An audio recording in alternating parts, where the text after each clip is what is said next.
الحمد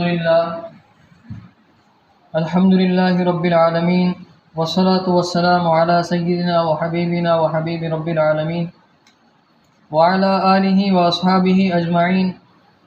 أما بعد فقد قال الله تبارك وتعالى في القرآن المجيد والفرقان الحميد: ولا تقولوا على الله إلا الحق صدق الله العظيم.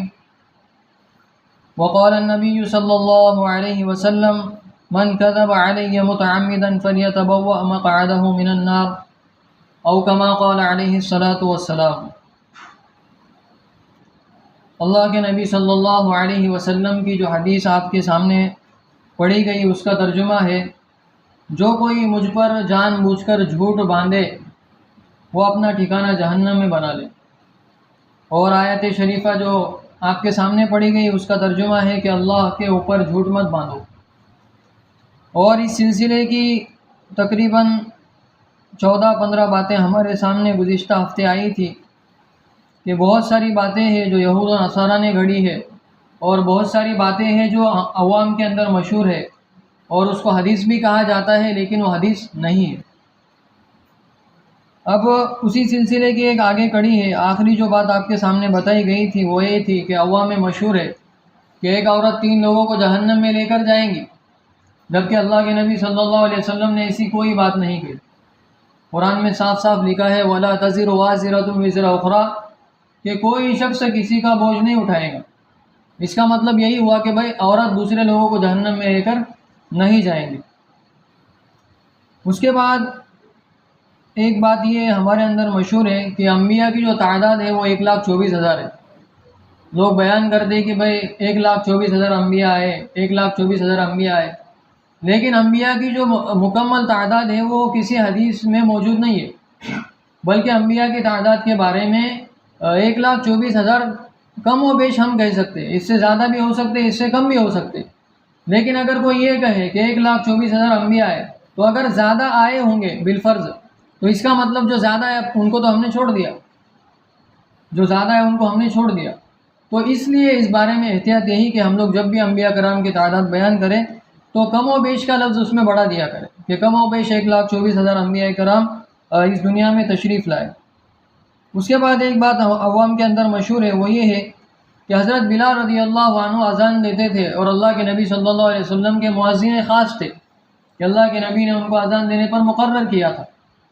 لیکن ایک مرتبہ ایسا ہوا کہ حضرت بلال رضی اللہ عنہ نے نیند کی وجہ سے وہ سو گئے. وہ سونے کی وجہ سے ان کی آنکھ نہیں کھلی، اور آنکھ نہ کھلی تو بیان یہ کیا جاتا ہے کہ حضرت بلال رضی اللہ عنہ نے اذان نہیں دی تو سورج بھی نہیں نکلا. کیا بیان کیا جاتا ہے کہ حضرت بلال نے رضی اللہ عنہ نے اذان نہیں دی تو اس لیے سورج بھی نہیں نکلا، سورج اپنی جگہ پہ رکا رہا. پھر حضرت بلال رضی اللہ عنہ جب اٹھے اور اٹھنے کے بعد پھر انہوں نے کیا کیا، اذان دی.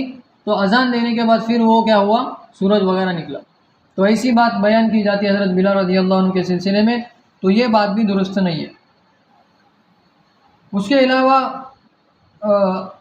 ایک واقعہ بیان کیا جاتا ہے دعوت کے سلسلے میں اور عورتوں کے فضائل کے سلسلے میں کہ عورتوں کا دینی جذبہ بہت اللہ کے نبی صلی اللہ علیہ وسلم کے وقت بلند تھا. اور واقعہ یہ بیان کیا جاتا ہے کہ ایک عورت اپنے بچے کو لے کر حضور صلی اللہ علیہ وسلم کی خدمت میں آئی، اور بچے کو لے کر آنے کے بعد اللہ کے نبی صلی اللہ علیہ وسلم سے اس نے کہا کہ اللہ کے نبی صلی اللہ علیہ وسلم میرے اس بچے کو بھی لے لو، میرے اس بچے کو بھی کیا کر لو، جنگ میں لے لو. تو اللہ کے نبی صلی اللہ علیہ وسلم نے اس عورت سے پوچھا کہ یہ بچہ جنگ میں کیا کام آئے گا.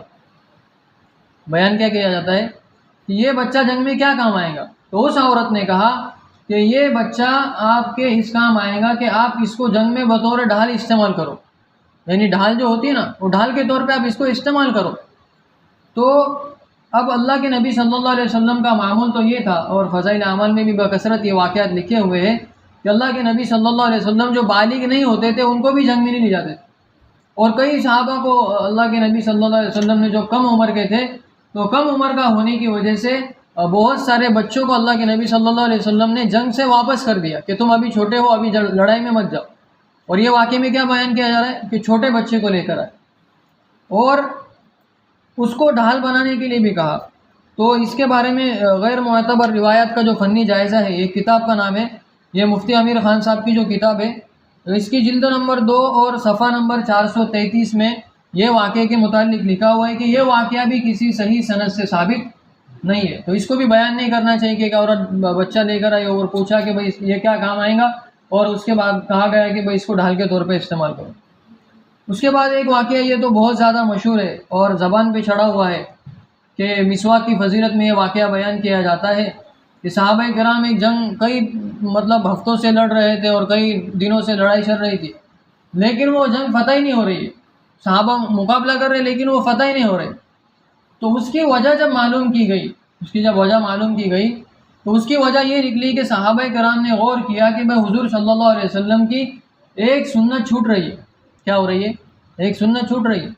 تو وہ سنت پر جب غور کیا تو وہ مسواک کی سنت۔ کون سی سنت تھی؟ مسواک کی سنت تھی۔ تو تمام صحابہ کرام نے کیا کیا؟ مسواک کیا۔ اب صحابہ کرام نے جب مسواک کیا تو دشمن پہ روک پڑا، اور دشمنوں نے یہ کہا کہ یہ تو ہم کو کھانے کے لیے اپنے دانتوں کو صاف کر رہے ہیں۔ انہوں نے کیا کہا؟ یہ تو کھانے کے لیے اپنے دانتوں کو صاف کر رہے ہیں، تو چلو یہاں سے کیا ہو جاؤ، بھاگ جاؤ۔ تو واقعہ یہ بیان کیا جاتا ہے کہ بھائی انہوں نے مسواک کی سنت چھوٹی اس لیے جنگ نہیں جیتی، اور جب انہوں نے مسواک کی تو جنگ کیا ہو گئی؟ جیت گئی۔ تو یہ واقعہ بھی کسی معتبر کتاب میں موجود نہیں ہے۔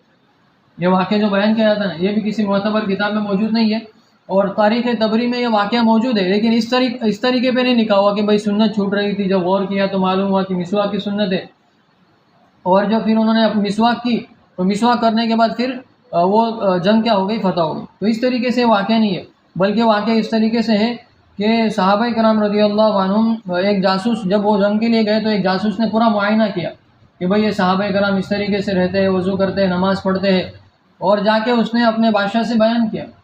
بادشاہ نے کہا کہ بھئی ان کو کیا کیا کرتے ہوئے دیکھا، تو انہوں نے کہا کہ بھئی مسواک وغیرہ بھی کرتے ہیں، اور اس نے پوچھا کہ بھئی کھانا کیا کھاتے ہیں، تو انہوں نے کہا کہ بھئی کھانا تو کھاتے وقت نہیں دیکھا، لیکن یہ اپنے دانتوں کو پھولا لکڑی سے صاف کریں۔ یہاں تک تو واقعہ درست ہے، لیکن یہ کہنا کہ بھئی سنت چھوٹ رہی تھی یہ درست نہیں۔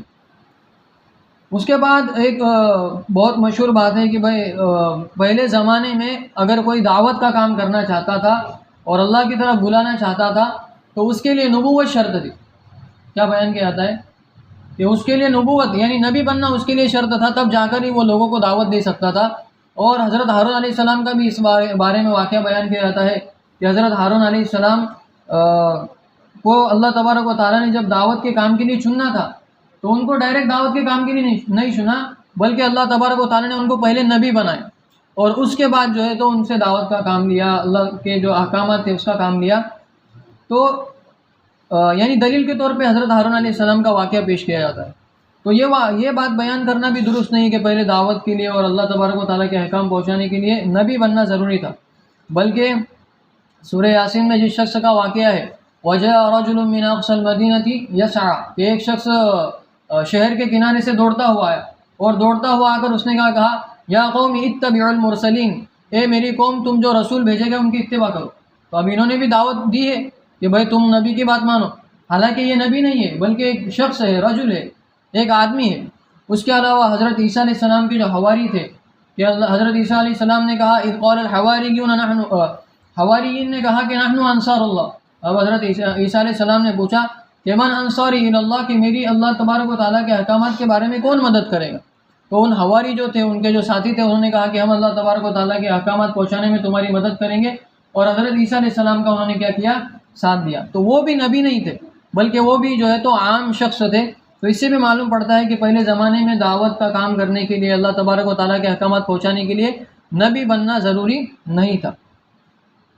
اس کے بعد ایک بات یہ بھی بیان کی جاتی ہے کہ پہلے امت میں دو کام تھے، نبی کی بات کو سننا اور اس پہ عمل کرنا، اور لوگوں تک پہنچانا، یہ کام پہلی امتوں میں نہیں تھا۔ یہ بیان کیا جاتا ہے کہ پہلی امت کے کتنے کام تھے؟ دو کام تھے، ایک نبی کی بات کو سننا اور اس پر عمل کرنا، تیسرا کام نہیں تھا کہ اس کو لوگوں تک پہنچانا۔ یہ بات بھی درست نہیں ہے، کیونکہ پہلی قومیں جو ہلاک ہوئی وہ اسی وجہ سے ہلاک ہوئی کہ وہ لوگوں کو برائی سے نہیں روکتے تھے۔ قرآن میں کانوا لا يتناهون عن منکر فعلوا، کہ وہ لوگ ایسے تھے کہ جو برائی ان میں پائی جاتی تھی اس سے نہیں روکتے تھے۔ تو یہ بات کہنا بھی درست نہیں کہ پہلے امت کے صرف دو کام تھے، ایک نبی کی بات کو سننا اور اس کو ماننا۔ اس کے بعد ہمارے اندر ایک بات مشہور یہ ہے کہ بھائی کلی دار کرتا پہننا سنت ہے۔ جو کلی کا کرتا ہوتا ہے نا، یہ ایک کرتا ہے، اور اس کے علاوہ بیچ میں ایک پٹی بنی ہوتی ہے ادھر سے ادھر سے، اس کے بارے میں بہت زیادہ مشہور ہے کہ بھائی کلی دار کرتا پہننا سنت ہے. اگر کوئی ٹیلر کہہ دے کہ بھائی میں کلی کا نہیں سلاتا تو اس کے پاس کپڑے بھی نہیں ڈالے جاتے کہ بھائی کیوں؟ بھائی سنت لباس کے آپ نہیں سلاتے. تو ایسی بات بھی کوئی موجود نہیں ہے کلی دار کرتا پہننا. یعنی بہت زیادہ تلاش کے بعد حدیث کی کتابوں میں کوئی بات ایسی ملی نہیں کہ جس سے یہ ثابت ہو کہ کلی دار کرتا پہننا اللہ کے نبی صلی اللہ علیہ وسلم کی سنت ہے. تو اس کو بیان کرنے سے بھی بچنا چاہیے. اس کے علاوہ ایک بات عوام میں مشہور ہے علماء کے تعلق سے کہ عالم کے چہرے کو دیکھنا عبادت ہے.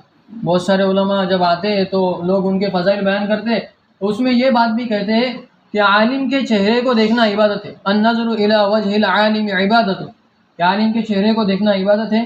تو حدیث شریف کی کتابوں میں عالم کی فضیلت تو بہت ساری بیان کی گئی کہ وہ ستاروں کے مانند ہے اور ایک عالم کی موت پورے عالم یعنی اس گاؤں اور قریے کی موت کے برابر ہے. لیکن یہ حدیث نہیں ہے کہ بھائی کسی عالم کے چہرے کو دیکھنا کیا ہے؟ عبادت ہے. اس کے علاوہ ایک بات ہمارے اندر مشورے کے تعلق سے مشہور ہے کہ بھائی مشورہ وحی کا بدل ہے. تو مشورہ وحی کا بدل نہیں ہوتا بلکہ وحی جو ہوتی ہے وہ اللہ تبارک و تعالیٰ کا اٹل فیصلہ ہوتا ہے. وہ اللہ تبارک و تعالیٰ کا ایک حکم ہوتا ہے.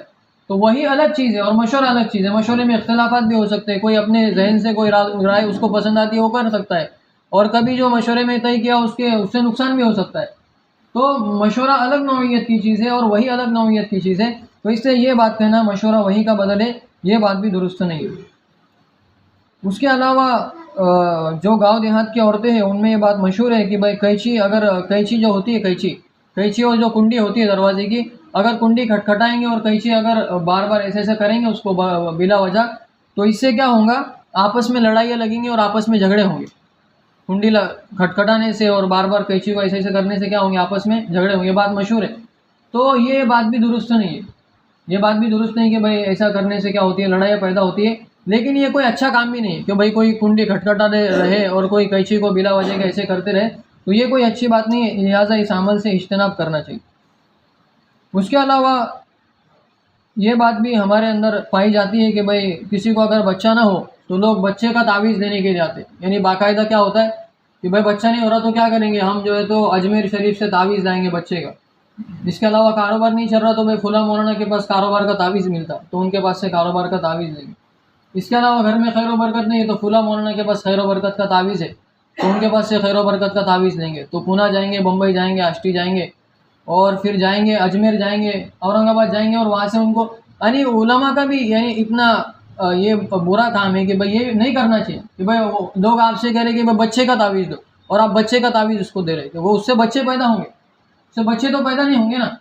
بچے اللہ تبارک و تعالیٰ کی نعمت ہے. یہب لمن یشاء اناثا ویہب لمن یشاء الذکور. جس کو چاہتا ہے لڑکی دیتا ہے، جس کو چاہتا ہے لڑکا دیتا ہے اور جس کو چاہتا ہے او یزوجہم ذکرانا و اناثا. جس کو چاہتا ہے لڑکا بھی دیتا ہے لڑکی بھی دیتا ہے. یہ اللہ کا کام ہے. تو علماء کو تعویذ گنڈے دینے سے بہت بچنا چاہیے. اور اس سے عقیدہ بھی خراب ہوتا ہے. لوگ بولتے ہیں کہ بھائی فلاں مولانا لڑکا لڑکی کا تعویذ دیتے ہیں تو اللہ سے مانگنا چھوڑ دیتے. وہ کاروبار کا مشکل آئی تو اللہ کی طرف نہیں آتا. وہ کس کے پاس جاتا ہے؟ وہ مولانا کے پاس جاتا ہے. بھائی مولانا تعویذ دے دو. کس کا؟ گھر کی برکت کا. اور اس طریقے سے ہزاروں تعویذ لوگوں نے فکس کر دیا. اور جو تعویذ گنڈوں کا کام کرتے انہوں نے بھی ہول سیل کے حساب سے زیروکس مار کے رکھی ہوئی کہ بھائی یہ گھر کے ادھر ہے اور یہ بیوی بچوں کے ادھر ہے اور آپسی لڑائی کے ادھر ہے. بھائی کس نے بولا گھر کا چاہیے تو ادھر سے نکال کے دو اور کس نے بولا بیوی بچوں کا چاہیے تو ادھر سے نکال کے دو. زیروکس تو سستی ہے، کوئی مسئلہ نہیں اور اس کے ڈبل ٹبل پیسے مل جاتے ہیں 500-1000 روپے. تو ایسی چیزوں سے کیا کرنا چاہیے؟ عوام کو بھی بچنا چاہیے اور علماء کو بھی اس سے احتراز کرنا چاہیے. اللہ تبارک و تعالیٰ ہم سب کو عمل کرنے کی توفیق عطا فرمائے. جو بھی باتیں ہمارے اندر غلط ہے اللہ تبارک و تعالیٰ ان تمام باتوں کو ختم فرمائے.